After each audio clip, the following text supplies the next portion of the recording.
Hello there, good evening. Welcome to Look North. Our top story tonight. Snow brings more disruption to parts of our region, with some drivers stranded in blizzard conditions. I think the weather changed very quickly, and because it's still autumn, not even December yet, I think perhaps a few people were caught unawares. A warning for ice remains in force. We'll be live with the latest. Also tonight, Northern Trains has apologised for its poor performance and has promised to improve. Cutting down on screen time. We'll catch up with the Wakefield teenagers who were challenged to put down their phones. Join me, Alan Titchmarsh, here at RHS Harlow Car for Glow, featuring the music and words of Jack Frost, written by me and Debbie Wiseman. Very exciting. And with clear skies, temperatures are already below freezing, so a very cold night to come. But the big question is there any more snow on the way? Join me for that detailed forecast.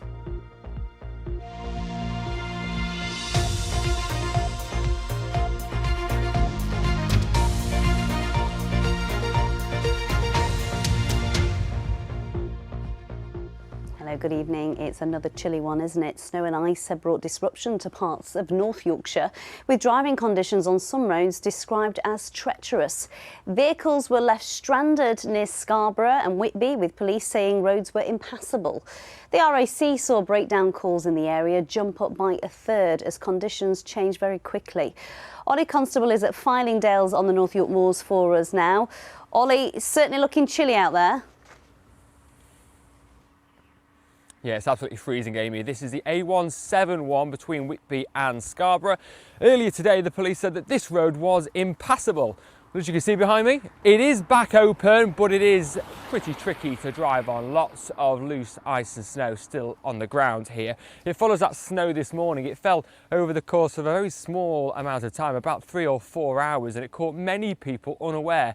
We have pictures from earlier today showing some of the issues that people had. Lots of vehicles becoming stuck, including a bus as well that became stuck, even one that ended up on the side of the road.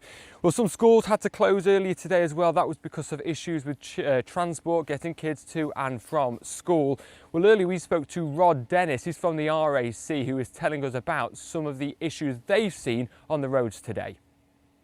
I think the weather changed very quickly, and because it's still autumn, not even December yet, I think perhaps a few people were caught unawares just by the severity of the weather over a very, very short period of time. In Yorkshire in particular, we've seen breakdown volumes up around about a quarter to a third more breakdowns than we would normally see at this time of year. It's not just breakdowns that we've seen a number of crashes on our journey here today. There's a person behind us who has been helping to recover some of those vehicles. He says he's had 8 people who needed their help because of crashes here with their vehicles ending up on the side of the road. Well, it's not over yet. We're going to bring you some pictures now showing you the beach in Scarborough from earlier today. We normally only show you the beach in Scarborough when it's a nice sunny day, it's packed full of people. Certainly nobody sunbathing there today. Very cold indeed. Well, for later on today, we aren't anticipating any more snow, but there is a risk of ice. There's a yellow weather warning in place until 10 o'clock tomorrow. We can already feel the temperatures dropping, and it's going to be freezing cold overnight as well. So if you are travelling about, do take care. Yeah, and you too, Ollie. I know you've got a long drive home. Thanks for that.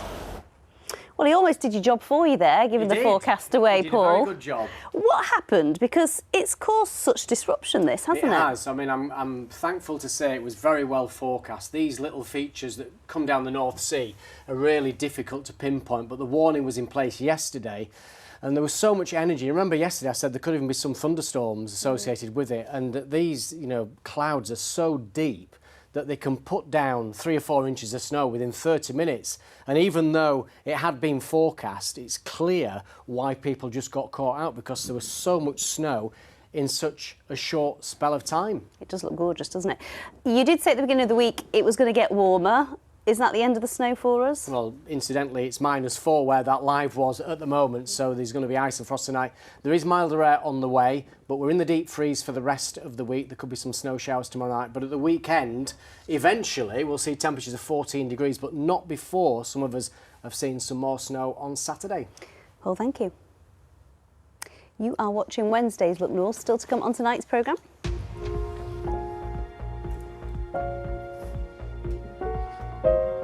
Ah, beautiful, hitting all the right notes. Meet the talented young musician from Harrogate with a very rare gift.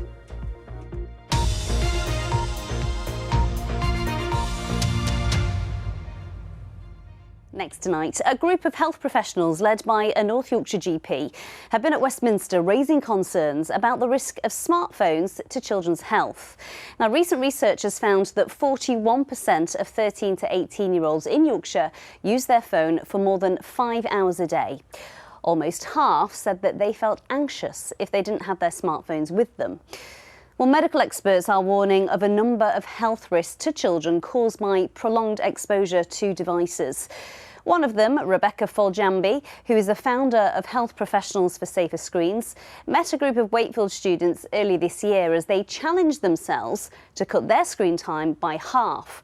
Some were spending more than 10 hours a day gaming or using social media. So I've been back to see how they're getting on. I just wanted to get better at keeping away from my phone. I just realised how much the internet's got like a chokehold on everyone, like mostly our younger generation. It's trying to regain control, isn't it? And do you feel you got that? Yeah. Back in April, these students at Kettlethorpe High School took on the challenge to try and reduce the amount of time they were on their smartphones. Who thinks that they're probably on their smartphones a little bit too much? Some were spending between 10 and 14 hours a day online. Health professionals, including Rebecca Foljambi, spoke about the potential harms and gave tips on how to cut down. Studies say that your age group should be having between 8 3/4 hours to 9 1/4 hours of sleep per night. After 3 weeks, the majority of these teens more than halved their screen time with positive results. I just feel a lot happier, like I'm less distracted by my phone, and I also feel like a lot less pressure from social media and things like that. We've come back 6 months later to see how they're getting on, and I'm really intrigued to find out if any of them have actually stuck to it. Hello. Hi. How many of you have managed it? Out of the 22 students who came to today's meeting, 17 said they'd kept it going. Gosh, so many of you. Year 10 student Oliver told us he was spending most of his weekends gaming. We've asked him to look back at the film. I'm not very impressed. If I'm not doing anything on that day, it can go up to like 14 hours. How's it feel watching that back? My eyes look really baggy in the pictures. I look tired, yeah, really tired. I've just got a lot of time back, which I didn't realise I actually had. How do you feel in yourself now, Oliver? Do you feel indifferent? I've made a lot more friends. I've kind of just met them all by riding my bike. It feels a lot better, and you can talk to people and you actually learn expressions and body language, and you actually know what you're kind of talking about a bit more. 15-year-old Violet was spending up to 10 hours a day on TikTok. Her family told us the 3-week programme had had a positive impact on them all. You started to see her far more engaged in family activities, even some really basic stuff like having conversations over the dinner table. It's 6 months since we were here. How are you getting on? A lot better. I think without the constant pressure and like, this is what you need to look like, this is the new ideal body standard, it's like, well, I can just live my life now because I've not got to constantly be like, this is what it is. Whilst most of these students told us they'd managed to keep away from their devices more, not all have seen the benefits. I managed to keep it down for, three months afterwards. On weekends it can be 10, 11, 13 hours. Do you feel the peer pressure to be on it? Definitely. While there's this big ongoing debate about young people and smartphones, what I've taken from this is that education really is key. There was a point of reflection where we needed to realise actually we've probably hit a point of maximum usage as a society with mobiles, and it's now as a school, as teachers, as pupils, as families, what can we do now to encourage all people, not just the young people, but adults to also reduce screen time. What was it in particular that stuck with you from the programme? It was mainly sleep, because my sleep would have been all over the place. It would have been some nights I would have gone to bed at 1, 12, 2, just being on my phone all night.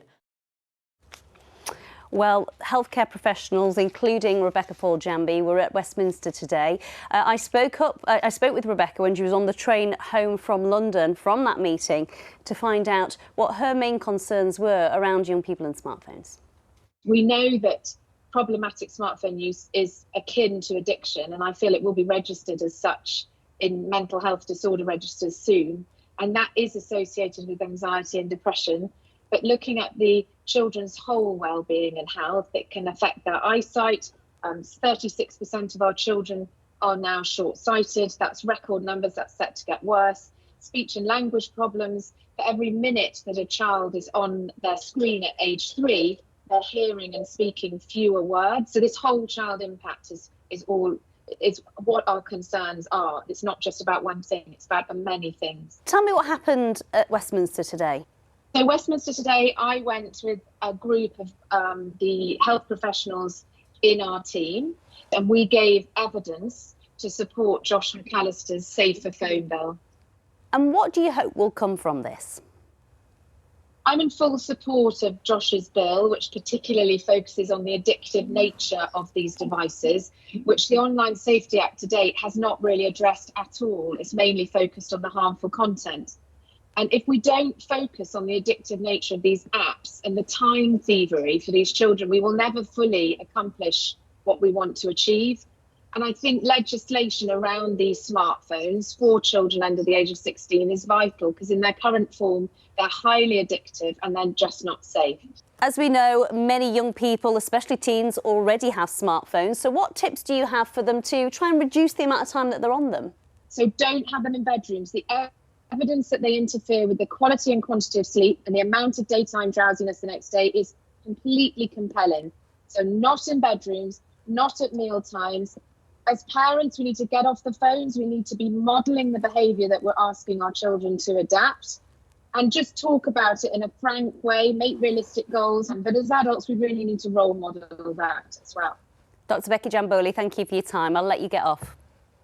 No problem. Thank you very much, Amy. So get digital alarm clocks on those Christmas lists. Right, let's move on now. The rail service Northern, which runs routes across our region, has set out its improvement plan after years of criticism over delays and cancellations. The company, which was nationalised in 2020, apologised for its recent performance ahead of a meeting today with local mayors and councillors. Last month, fewer than half of Northern services ran on time. Here's Phil Bodmer. A Northern train at Dennerby Main in South Yorkshire. Today, the rail operator, which runs local services across our region, apologised for poor performance and vowed to improve reliability and punctuality. At Barnsley Interchange, passengers we spoke to agreed the measures were long overdue. My last 4 trains have been delayed. I've just managed to get one night, it's been 8 minutes late, and then it went to 9 minutes late, and it should have come at 13 minutes past, and it ended up coming up at 24 minutes past. There's been times where trains have just not turned up. So reliability is a bit of an issue. Yeah, and also it won't hurt giving them a bit of a clean. It's quite dirty, some of the trains I've been on. Fair prices, on time, and seats you can't really expect much because it depends on how many people get on. So not much expectations from that. But having a seat would be nice if you could get one. Would be nice, definitely, yeah. At a meeting today, the company accepted services are not up to scratch.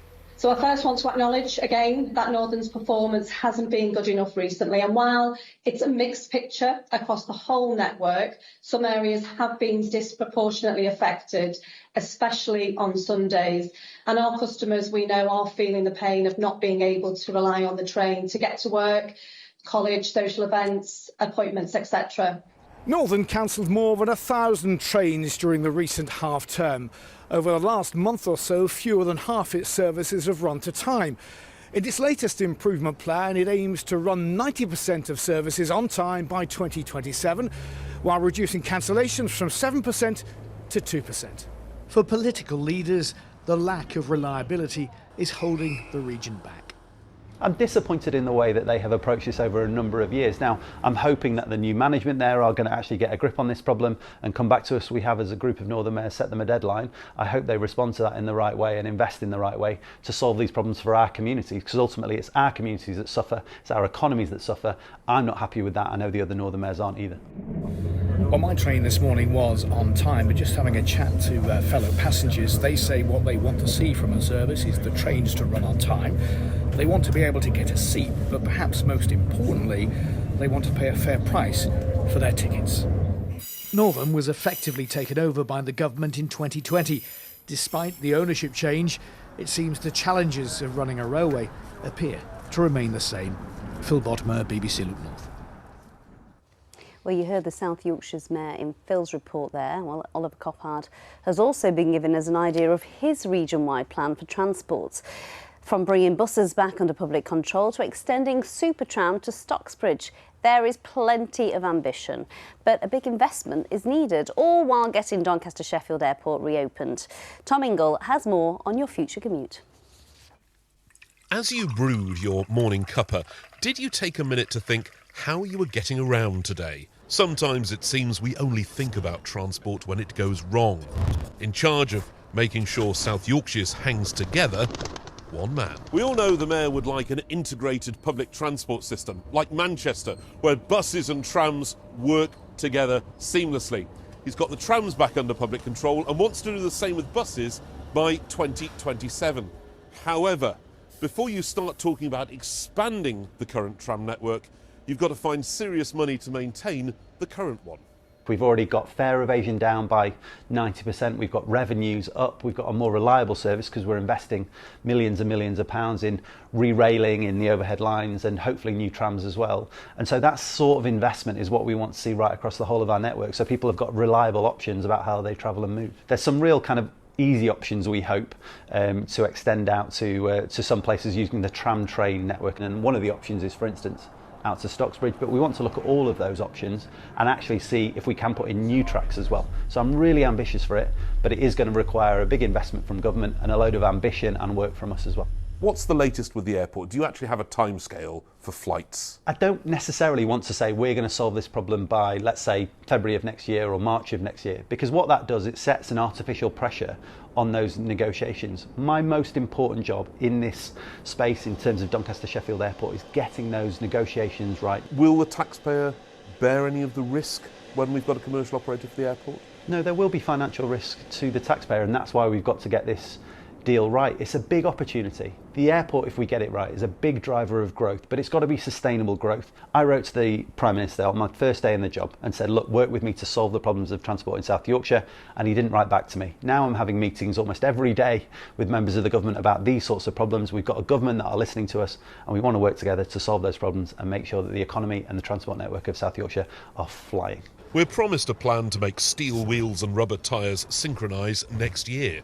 The Chancellor is, of course, a fellow Yorkshire politician, but she already has plenty to think about over her morning cup of tea. Tom Ingle, BBC Look North, Sheffield. On to sport now, and in ice hockey, Sheffield's Steelers' adventure in Europe sadly came to an end last night. Coach Aaron Fox was full of praise, though, for his team, despite being knocked out of the Champions Hockey League by Ice Bären Berlin. The Steelers took the lead early in the second leg, but eventually fell to 4-2 defeat, meaning an aggregate loss by 9-5. And some surprise news for Leeds Rhinos netball. Director of netball Liana Leota is to leave her position immediately due to what are described as new opportunities. The club will now appoint a new coaching team for the 2025 season. Well, the weather has certainly turned wintry, which means only one thing. It must be time for a festive light show. Oh yes, my favourite time of year. Between now and Christmas, the gardens, lake and mountains at Harlow Car in Harrogate are being illuminated. And tonight, the stars are out to provide some musical accompaniment. Heidi Tomlinson is there for us. Heidi, I think you've got the job of the night. Oh, it's beautiful here, Amy, and I must say that it's the perfect weather conditions for a wander around an illuminated Christmassy garden, because here at Harlow Car it's around -2. It's freezing. Even the lake has frozen over, and they tell me that hardly ever happened. But for the first time, the Glow Festival will be enhanced this year by the story of Jack Frost, which has been written and narrated by Alan Titchmarsh and composed by Debbie Wiseman. We'll hear from both of those very shortly, but first let's hear the flavour of a melodic winter's tale. An owl hoots. He is near.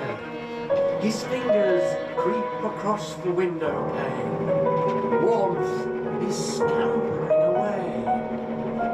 His icy grip misses no.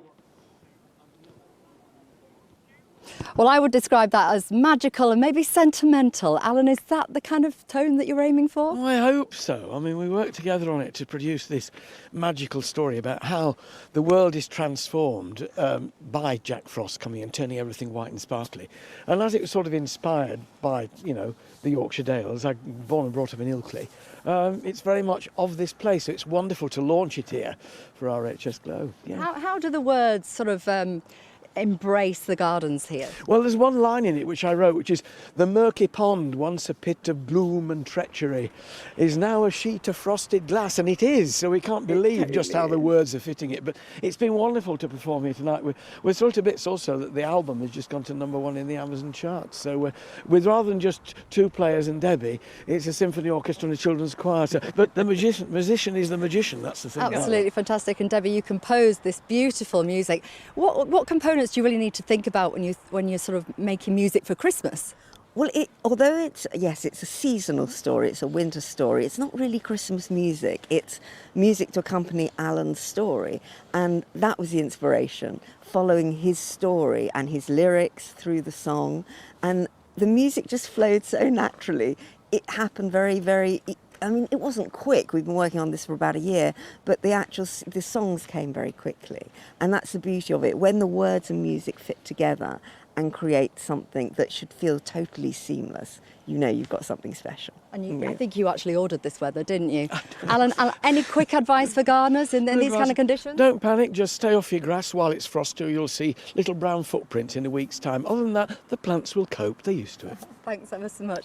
Well, the Glow Festival starts here, it opens to the public tomorrow, but promise me this, if you do plan to come in the next couple of days, wrap up warm, because I think Jack Frost is around somewhere. It's absolutely freezing. Heidi, thank you. Alan needs to go buy himself some gloves from that garden centre, doesn't it? It looks very beautiful there.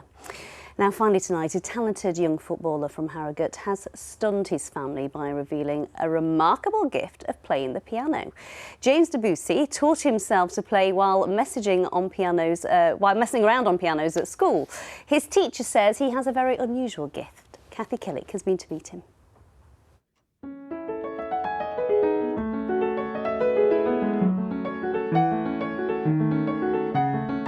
Aged just 13, James Debussy clearly knows his way around a piano.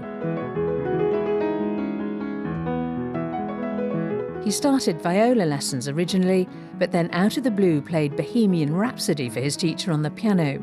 He'd taught himself to play on school pianos, so his teacher immediately suggested he change instruments. We had part of the lesson dealing with learning the notes and the theory and the technique, and then the other part of the lesson I would just let him show me what he'd been playing at home, which was usually quite extraordinary, not purely because he could get his fingers around the notes already, even though he'd only been playing for a few weeks, but also because he'd got a fully formed musical idea of how he wanted to convey the message behind the music. James has a remarkable ability to play by ear. I've taught for about 35 years, so I've only had 3 or 4 students that have gotten the ability to listen to a melody and pick it up by ear and actually replicate the sound with the chords in the left hand. Well, not to pile the pressure on or anything, but we're going to put James to the test. Angeline is going to play a short piece and then we'll see what James can do. OK, Angeline, take it away.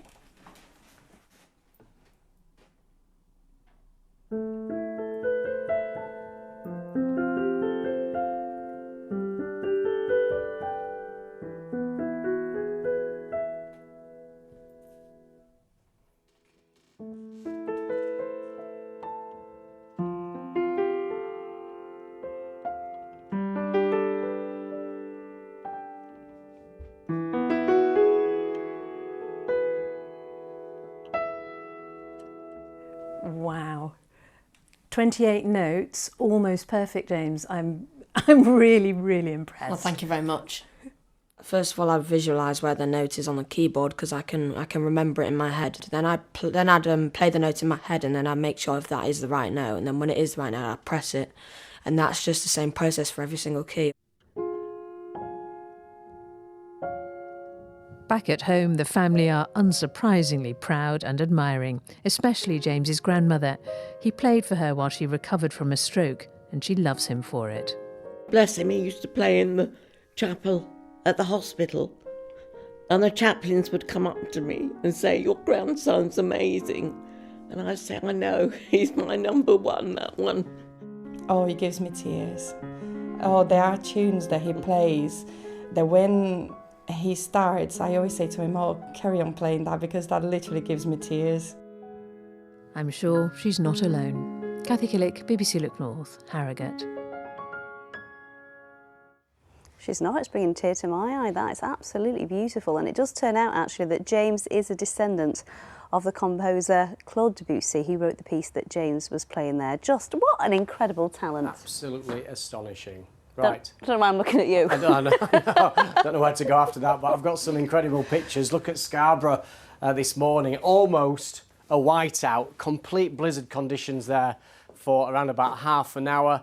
And this was Filey, just obviously a few miles down the coast, snowing quite heavily there. So keep the pictures coming in. You've sent some crackers today from coastal areas. The addresses are on your screen right now. So tomorrow looks clear and sunny, but we start with a warning, especially in coastal areas where there's been a bit of melt of that snow. So widespread ice on pavements and on roads. We're in the cold air, perhaps some snow showers tomorrow night. A nice cold day Friday, but this is really interesting. It will return the mild air from the southwest, but as the rain comes in on Saturday, it could be preceded by a short spell of heavy snow, especially over the Pennines. But by Sunday, temperatures might reach 14 degrees. What a transformation to come. There's that area of snow that clipped into eastern parts of our region, well to the south of us now. And as you can see on the radar picture, it's now clear right across our region. Filingdales at 6 o'clock was -4, so already a hard frost on the North York Moors. Might be 1 or 2 flurries coming into the Pennines later tonight, but most of us will be dry, clear and cold, with lows all the way down to -6 Celsius, and that in old money is 21 degrees Fahrenheit. Tomorrow's high water times then Filey 7:58, Bridlington at 8 minutes past 8. So a frosty, icy start, but a dazzling one with blue sky. Perhaps a bit more cloud across the Pennines here. There could be 1 or 2 snow flurries. Otherwise, it's dry. Late afternoon and tomorrow evening, could be a few snow showers into the Pennines coming across all parts tomorrow night, with temperatures struggling up to just 3 or 4 degrees. And that is the forecast. Oh, it's a chilly one. Thank you, Paul. Well, that's it from us. Do drive carefully if you're out on the roads and wrap up warm. Corinne's here with the late news. Bye-bye.